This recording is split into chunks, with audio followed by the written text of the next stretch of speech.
അടുത്തത് ബോട്ടോക്സ്.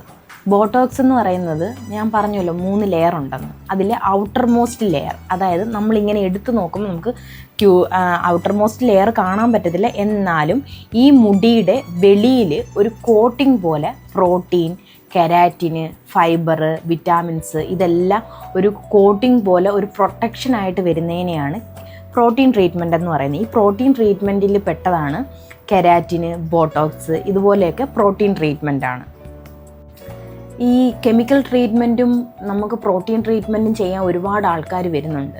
അപ്പം നമ്മൾ അൺമാനേജ്ഡ് ആയിട്ടുള്ള ഹെയർ, അതല്ല കളർ ചെയ്തിട്ട് ഭയങ്കര ഡ്രൈനെസ് ആയിട്ടുള്ള ഹെയർ, ഭയങ്കര കണ്ടിന്യൂസ് ആയിട്ട് സ്മൂത്തനിങ് ചെയ്ത് ഭയങ്കരമായിട്ട് ഡാമേജ്ഡ് ആയിട്ടുള്ള ഹെയറിലൊന്നും നമുക്ക് ഒരിക്കലും സ്മൂത്തനിങ് ചെയ്യാൻ പറ്റത്തില്ല. നമുക്ക് ഈ കെമിക്കൽ ട്രീറ്റ്മെൻറ്റ്സ് ചെയ്തുകൂടാന്നല്ല, അതിന് മന്ത്ലി നമുക്ക് ആഫ്റ്റർ കെയർ കൊടുക്കാമെന്നുണ്ടെങ്കിൽ നിങ്ങൾക്ക് കെമിക്കൽ ട്രീറ്റ്മെൻറ്റ്സ് ചെയ്താലും മതി.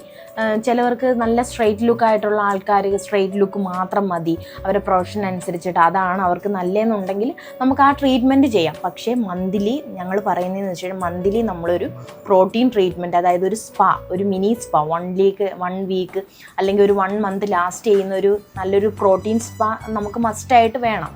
അതല്ല നിങ്ങൾക്ക് മന്ത്ലി പ്രോട്ടീൻ സ്പാ അങ്ങനെയുള്ള സ്പാകൾ ചെയ്യാനായിട്ട് ടൈം ഇല്ല എന്നുണ്ടെങ്കിൽ മസ്റ്റായിട്ട് നിങ്ങൾക്ക് കെരാറ്റിനോ ബോട്ടോക്സോ ചെയ്യുന്ന